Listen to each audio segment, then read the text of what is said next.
Iowa City is Iowa City is.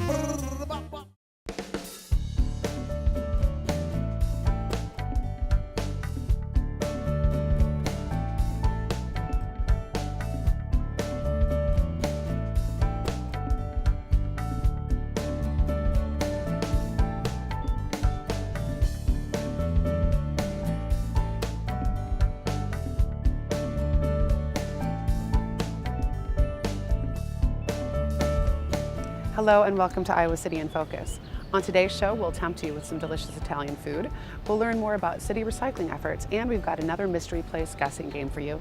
But first, let's go to City Manager Tom Markus to learn more about our city landfill.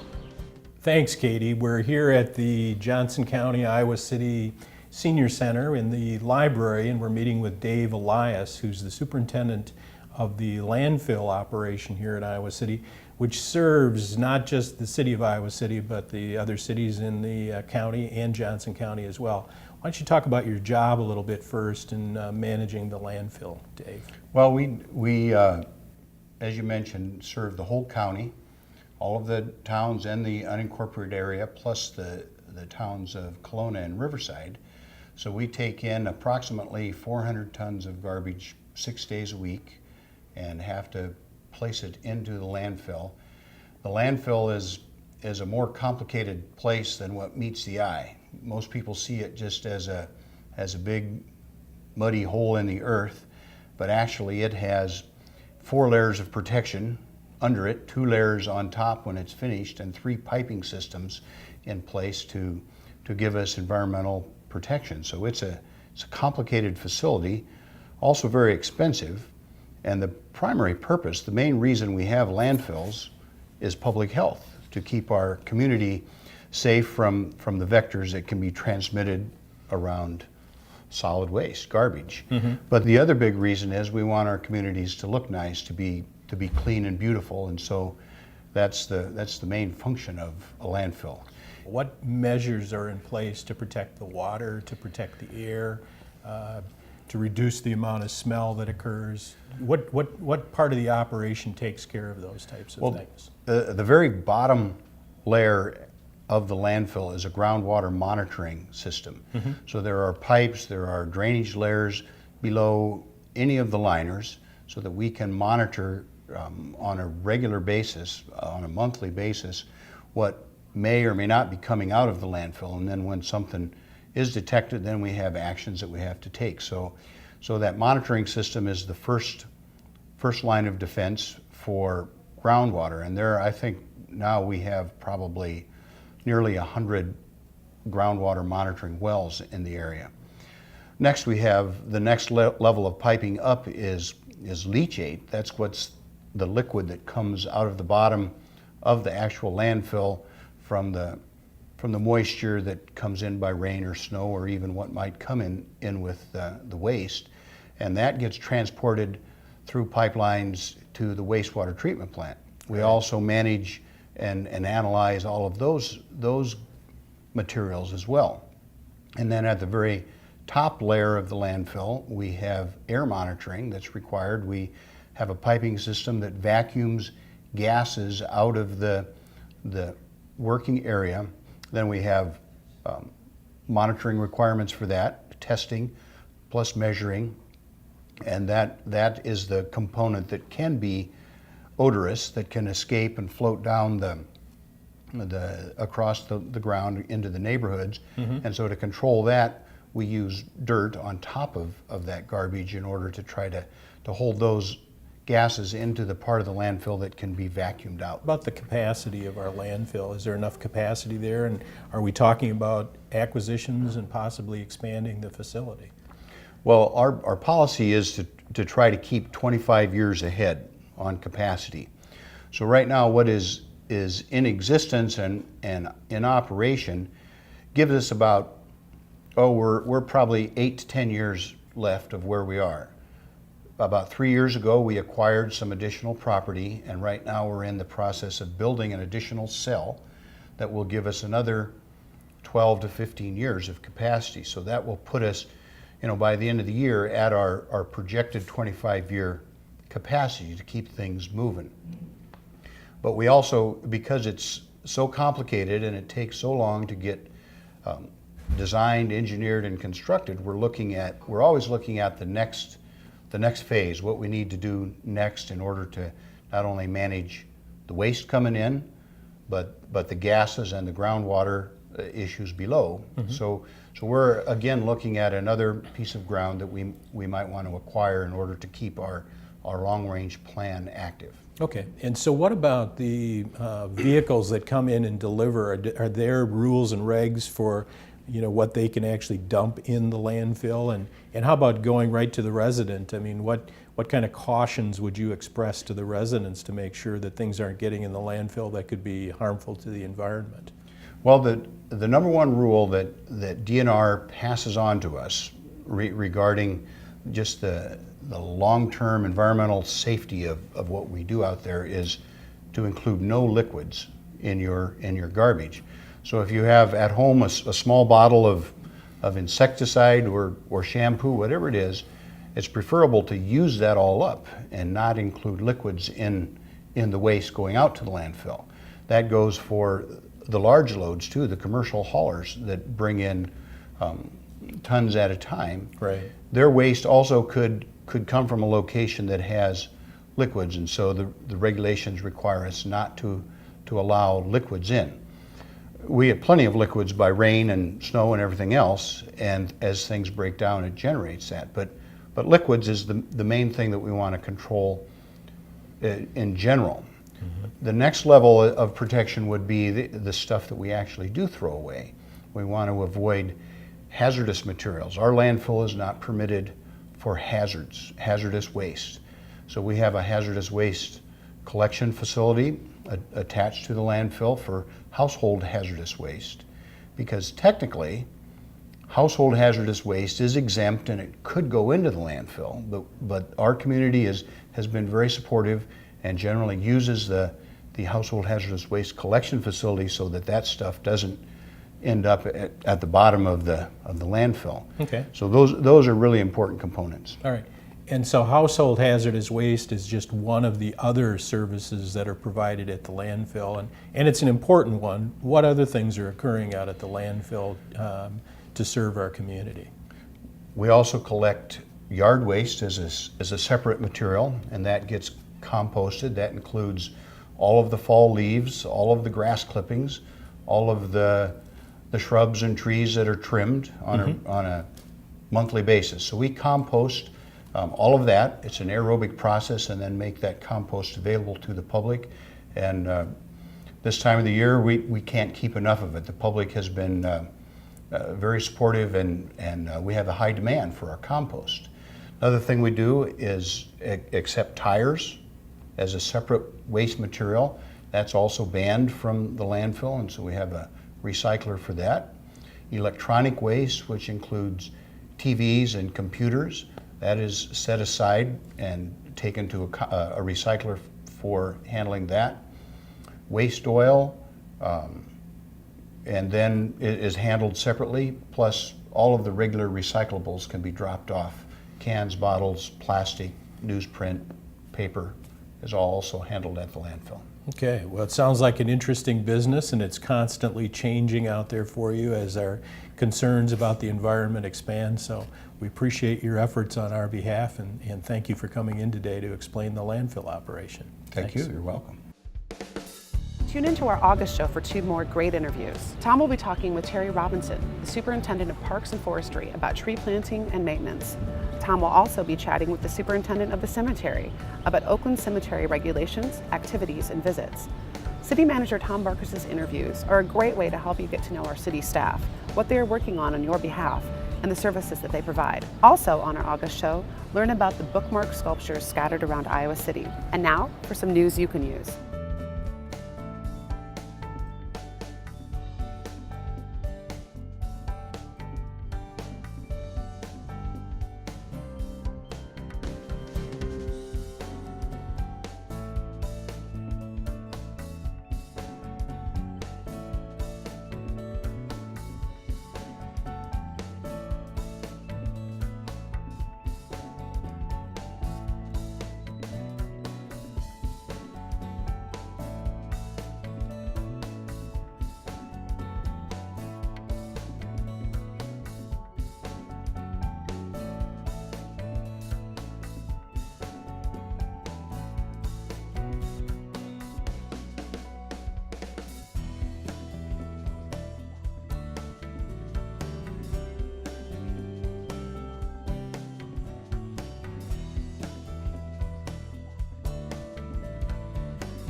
Welcome back to Iowa City in Focus.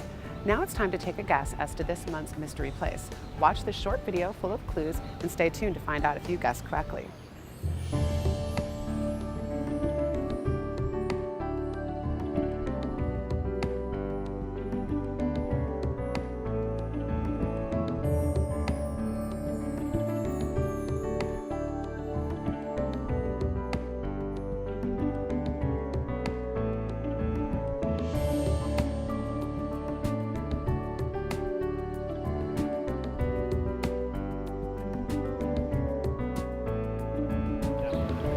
On previous shows, we've learned about CDBG funding, or Community Development Block Grant funding, through the City of Iowa City. Recently, we visited Gianluca Baroncini, who opened his restaurant, Baroncini, with help from the city. Let's take a look. My name is Gianluca Baroncini. I own the Baroncini restaurant in Iowa City, 104 South Lynn, near Washington Street. When I started planning for the layout of the restaurant, I had the vision to build something that reminded me of my native Italy. Because of that, I applied some techniques that are used in Italian palazzos or houses, and among which the plaster on the walls, it's called Venetian plaster. It has a unique texture and feeling. Also, the tiles are typical in a lot of Italian palazzos.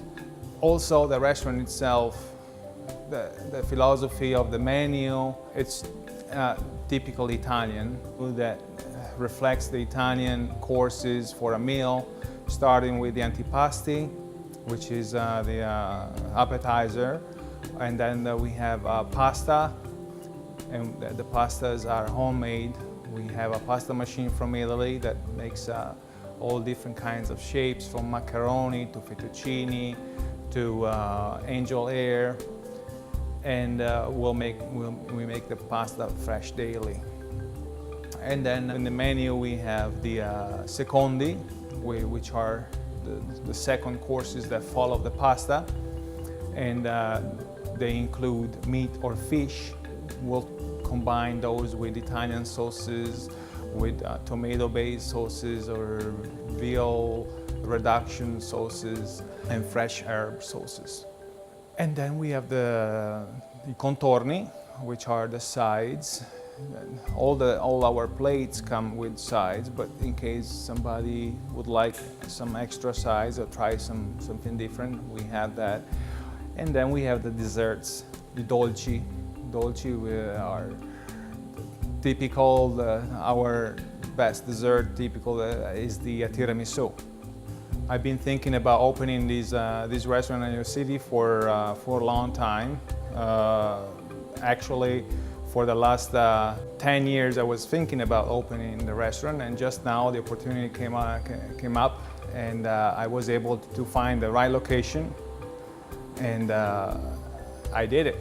It took me about 6.5 months from the beginning of the project to the opening of the door.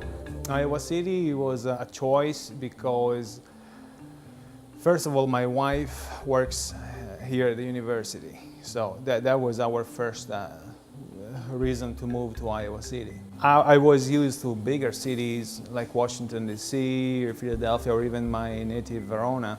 We lived in Iowa City for 10 years, and we appreciated it so much that we thought that we didn't want to go back to live in a bigger city. I went to culinary school. First of all, I did a 5-year program. 3 years I did in the town of Bardolino on the Lake of Garda in northern Italy. And then the last 2 years I did them in Verona. And finally I opened Baroncini restaurant. Even though our menu might be something new with all these courses, we'll be able to help you deciding what would be best for you. Venite a mangiare da Baroncini. Please come and eat at Baroncini's. Be sure to stop in and visit Gianluca sometime. You'll be glad you did. We'll be back after this short break to reveal this month's mystery place. Do you juggle a hectic schedule, running errands, working, grocery shopping, washing dishes? Barely any time to yourself, let alone time to learn about what's going on in Iowa City? Well, I can't help you lighten your load, but I can help you keep up with Iowa City. Check out our free audio podcasts of the City Council meetings. Just visit citychannel4.com and click the link Subscribe to Podcasts. Once subscribed, they'll automatically download to your computer as they become available. Whether you're listening to it in your car or out for a walk, this podcast is a great way to multitask while keeping you informed of city affairs. Welcome back to Iowa City in Focus. It's now time to reveal this month's mystery place. You might have guessed it. Let's watch a video about the old Capitol building. During the over 150 years that the old Capitol has served Iowa as a seat of government and education, it has become a symbol of pride and excellence for the University of Iowa, Iowa City, and the state. Old Capitol Museum curator Shala Wilson tells us more about the building's rich history. As a structure, the old Capitol building was built in 1842. It's built of local limestone that was quarried either behind the President's house, where there used to be a quarry, or just up the Iowa River by North Liberty. They floated the stone down the river and pulled it up the hill and built the building. The building is extremely sturdy. It has 3-foot interior walls and 6-foot exterior walls. It's 120 feet long by 60 feet wide. It's Greek Revival style, so it has a very open rotunda entrance with 2 wings on each side. And it has a tower on top that holds the bell that rings when classes change on campus and how we access the flag if we need to lower it to half staff.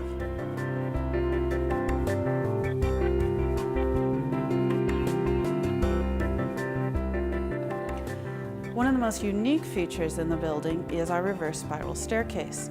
Unlike most spiral staircases that turn one direction all the way down, this one starts off to the left, turns itself to the right, and the top step ends where the bottom step begins. So you completely turn yourself in a circle.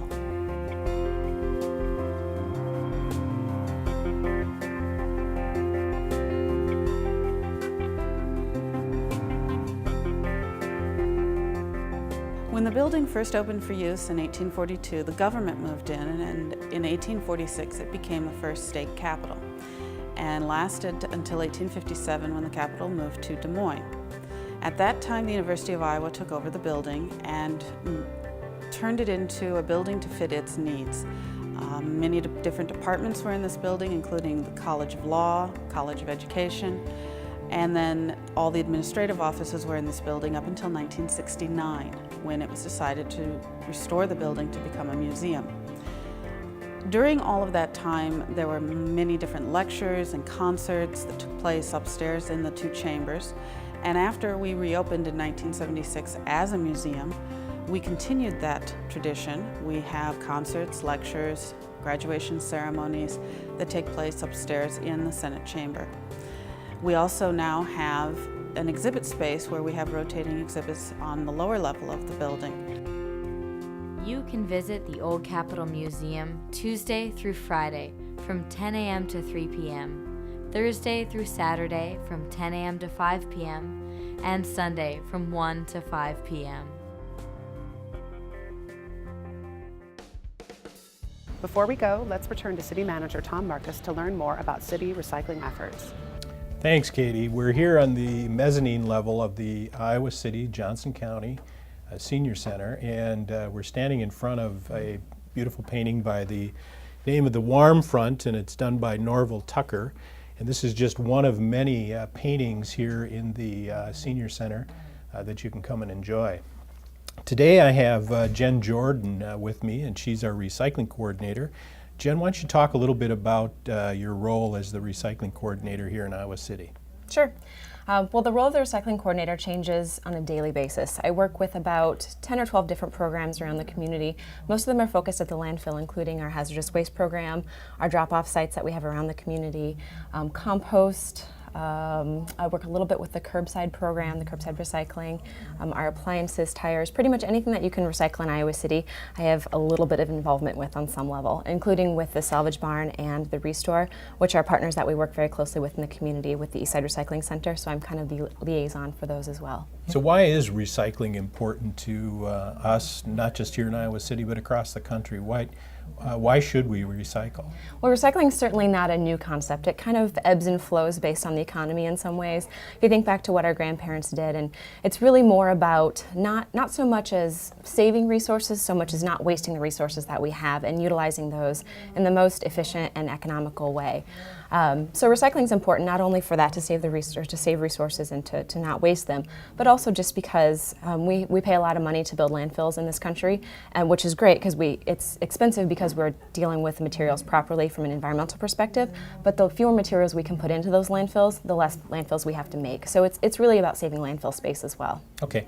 And the recycling that we do here in the city, it does vary from place to place across the country, at least in my experience. Mm-hmm. How do people know what is eligible to be recycled and what isn't, and what to put in the bin, and then hazardous materials? How do they make that distinction? Mm-hmm. Well, there's a lot of information on the city website at www.icgov.org, of course. We're also working on some other social media.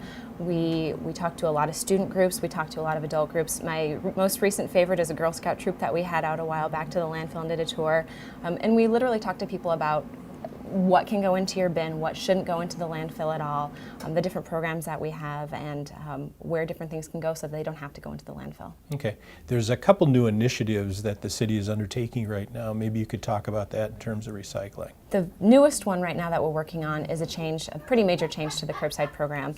Starting in April of 2011, we made a change to a dual stream recycling system from the 6 sort stream that we had before. So rather than people having to sort into 6 different streams, they now can sort into 2. So people can either get 2 bins and sort out their fibers and their containers, or they can just use 1 bin and kind of just sort it within the container. So the whole point of that is to try and keep things simpler for people so that more people will recycle more materials, keeping more out of the landfill. Okay.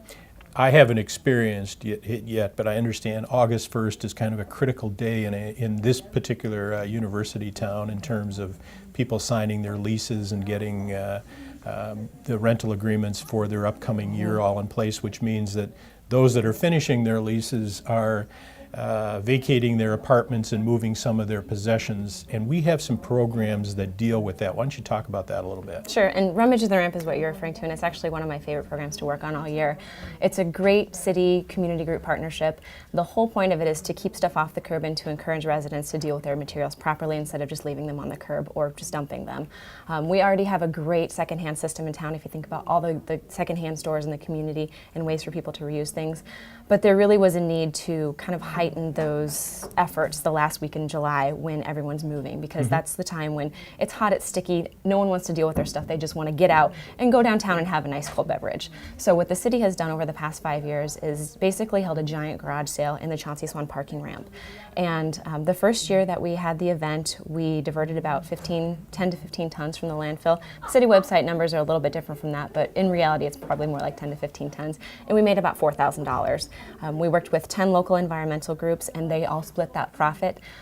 Last year we've ramped it up to about 25 tons of items diverted from the landfill, and we made about $16,000. Wow. So the 28 groups that participated last year each got a check for around $500 for their 4 hours of work. So it's a great community effort as far as a fundraiser for local groups. It keeps tons and tons of stuff out of the landfill, and it's actually a lot of fun too. Great.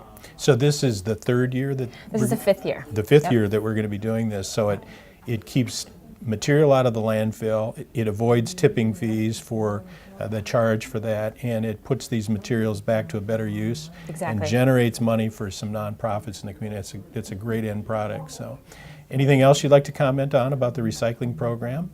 I would just encourage people to, if they don't have curbside service now, to use the drop-off sites, and if they do have curbside service, use that because the residents are already paying for it, and actually only about 65% of our residents that have curbside service are using it regularly. So there's a lot of people who are paying for this service who aren't using it right now. That's just a lot of waste right there, so people can certainly start using that if they already have it. Thanks, Jen, for all your work on behalf of the city. Thank you.